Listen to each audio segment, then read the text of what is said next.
তো বন্ধুরা, এখন আমি যাচ্ছি লিংশিয়ার ওয়াটারফলস। এটা প্রায় এখান থেকে 19 কিলোমিটার দূরে আছে, প্রায় 40 মিনিটের কাছাকাছি সময় লাগবে। তো এখন প্রায় 1টা বেজেই গেছে, তো আমাদের হয়তো সময় আছে, অসুবিধা নেই, ধীরে সুস্থে যাবো, গিয়ে দেখবো। পেট্রোল ভরতে হবে, দ্বীপ মনে হয় সম্ভবত পেট্রোল ভরবে, তাই ওর জন্য একটু দাঁড়াই।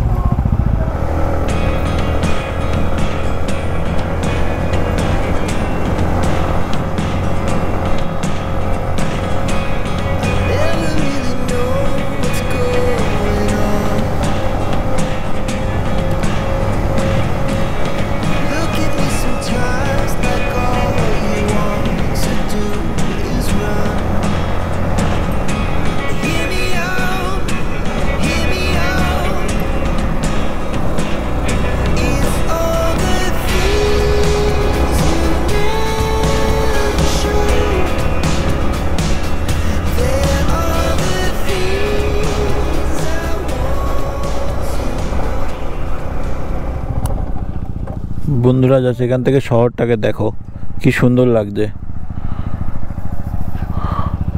অপূর্ব সুন্দর লাগছে।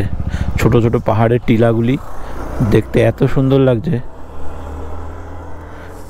চলো, আমরা লিংশিয়ার ফলসের থেকে 1 কিলোমিটার পেছনে আছি, মানে আর 1 কিলোমিটার গেলে লিংশিয়ার ফলস পেয়ে যাব।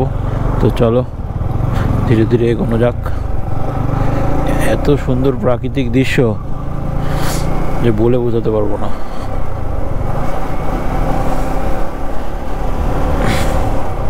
আমি সব রাইডারদেরই বলবো যে এখানে যাও না কেন, একবার মেঘালয়টা ভিজিট করে যেও, ভালো লাগবে। ওরা কোথায় গেল? ওরা কোথায়? অনেক পেছনে, আমরা তো ভাবি আসছিলাম। তো বন্ধুরা, যেটা বলতে বলতে আমি থেমে গিয়েছিলাম, সেটা হলো এই মেঘালয় করতে হলে প্রত্যেককে আমি বলবো সামান্য ফিজিক্যাল ফিটনেস অন্তত রেখো। কারণ এখানে তুমি যে কটা ফলসে যাবে, যে কটা ধরো কেভে যাবে, প্রত্যেক জায়গায় তোমাকে সিঁড়ি ভেঙে অ্যাটলিস্ট মিনিমাম 150 সিঁড়ি পর্যন্ত তোমাকে ভাঙতে হবে, মানে 150 সিঁড়ি উপরে উঠতে হবে এবং নামতে হবে। এটা হচ্ছে মিনিমাম। আর ম্যাক্সিমাম হলে তোমার তো জানো রুট ব্রিজের 3500 সিঁড়ি আছে।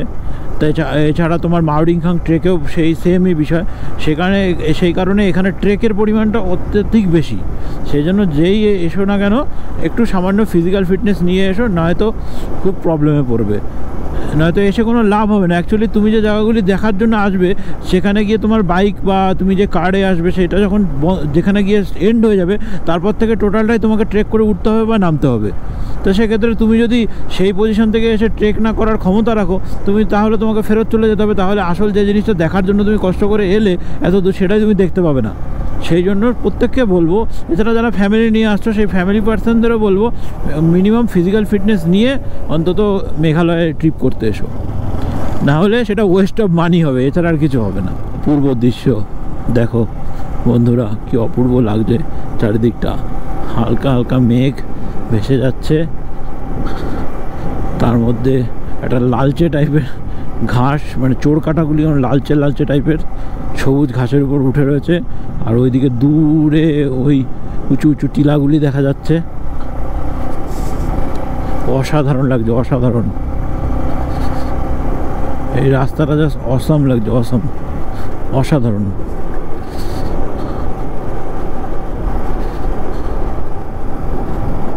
এটা কবরস্থান, অ্যাকচুয়ালি সিমেন্ট্রি।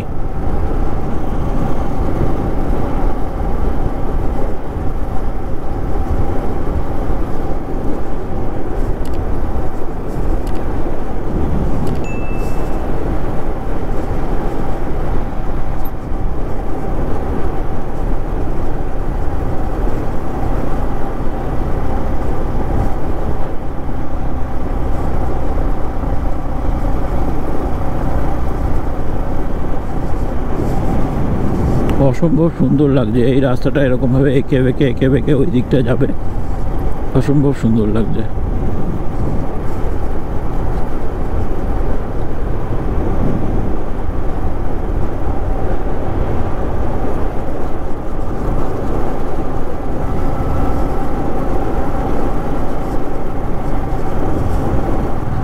অসাধারণ লাগছে, অসাধারণ চারিদিকটা।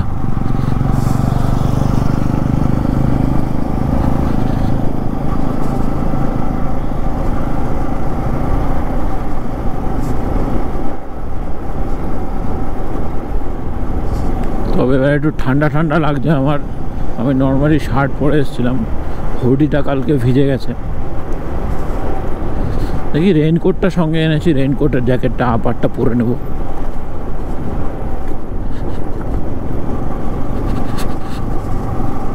কি অপরূপ দৃশ্য! ওফ, সত্যি এই দৃশ্য না দেখতে পারলে জীবন সার্থক হতো না। এই দৃশ্য দেখার পরে মনে হচ্ছে এখন যে না, আমি বাইক নিয়ে রাইড করে মেঘালয়ে এসে সত্যিই একটা ভালো কাজ করেছি। নাহলে এই দৃশ্যগুলি সারা জীবনে মিস হয়ে থাকতো। যদি আমি বাইক রাইড না করতাম হয়তো আসতাম এখানে অন্যভাবে, কিন্তু এত সুন্দরভাবে কাছ থেকে এইভাবে ঘুরে ঘুরে দেখতে পেতাম না। এই জিনিসটা কি? একটা উঁচু পাহাড়ের টিলার মধ্যে, এটা হচ্ছে জিঙ্গামাহাম।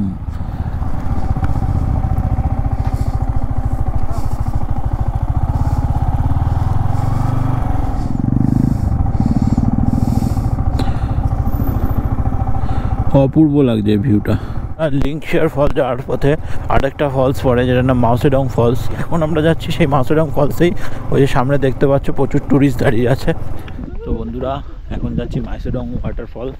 এটা প্রায় ওই উপর থেকে অনেকটাই নিচে আসতে হয়, ওই 50টা সিঁড়ি মতন নিচে আসতে হয়। তারপরে ফ্ল্যাট রাস্তা করা রয়েছে, এখান থেকে অনেকটা হেঁটে যেতে হবে ওইদিকে, তবেই দেখতে পাবো মাউসেডং ওয়াটারফলটা। তো চলো দেখে আসি।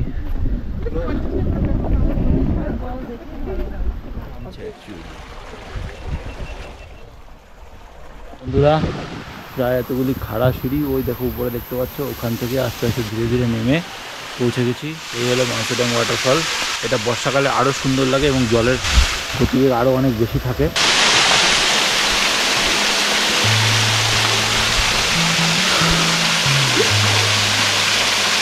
এই ওয়াটারফলের জলটা এখান থেকে এসে নিচ দিয়ে চলে যাচ্ছে ওইদিকে।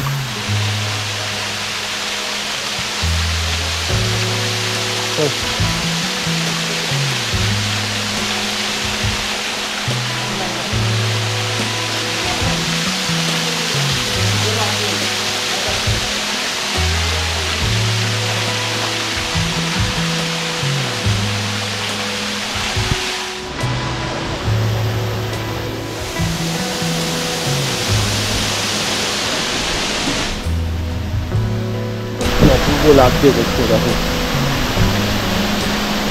এদিকে ফুলবেড়াদিন চলছে একটা।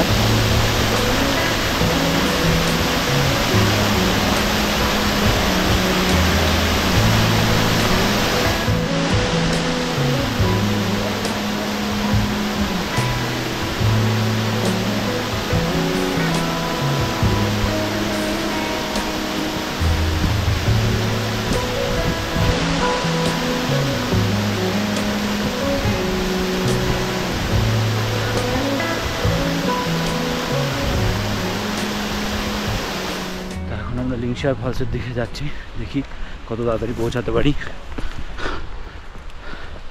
ট্রেকিং করতে করতে পায়ের আর কিছু নেই, থাই দুটো ব্যথা হয়ে গেছে। কালকে মাওডিংখাং ট্রেক আছে। এই রাস্তা দিয়ে নিচে নেমে যেতে হবে লিঙ্কশেয়ার ওয়াটারফলে যেতে গেলে।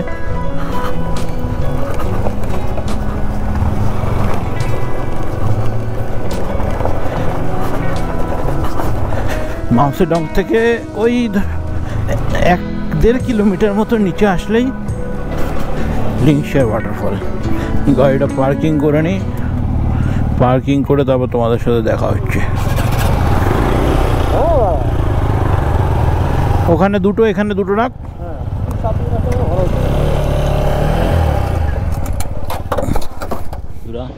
এই হলো লিঙ্কশেয়ার ওয়াটারফলের উপর থেকে ভিউটা।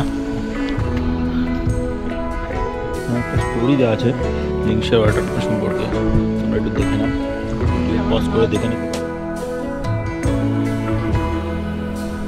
তো চলো ধীরে ধীরে নিচে যাই। এখানে অনেক ভিউ পয়েন্ট আছে, এইদিকে একটা ভিউ পয়েন্ট আছে, এখান থেকেও তোমরা উপর লিঙ্কশেয়ার ওয়াটারফলটা দেখতে পারো। মানে যাদের পক্ষে নিচে নামা সম্ভব হবে না, তাহলে উপর থেকে দেখতে পারো। এখান থেকে বেশ অনেক কটা সিঁড়ি নিচে যেতে হবে। অ্যাকচুয়ালি ওয়াটারফলটা একদম ওই নিচে।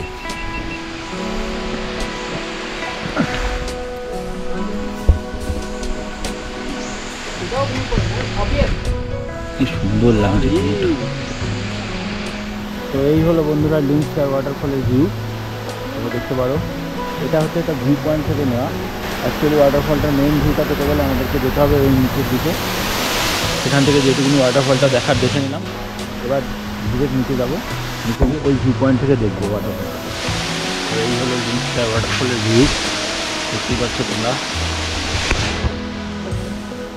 জলটা একদম পুরো সবুজ টলটলে জল, দেখি স্নান করতে ইচ্ছা করছে, কিন্তু এখন এই বিকেলে স্নান করা সম্ভব নয়, সেই জন্য আর স্নান করা হবে না। নেক্সট টাইম কখনো আসলে তখন এখানে স্নান করবো। এখন আপাতত এখান থেকে ওয়াটারফলটা দেখে উপভোগ করি। তো বন্ধুরা লিঙ্ক স্টার ওয়াটারফল থেকে এখন বিদায় নিচ্ছি আমাদের রিসর্টের দিকে। মোটামুটি এখানে 4:30 এটা বন্ধ হয়ে যায়, তা প্রায় 4:20 বেজেই গেছে অলরেডি। আজ আর সেরকমভাবে দেখানোর কিছু নেই। কাল আমাদের এখান থেকে যেতে হবে মাওরিংখান ট্রেক করতে, সেই জন্য আজ আর শরীরের উপর বেশি ধকল দেবো না। আজ মোটামুটি এখানেই আমার ভিডিওটা সমাপ্ত করছি। যদি ভিডিওটা ভালো লাগে তাহলে লাইক করো, কমেন্ট করো, শেয়ার করো।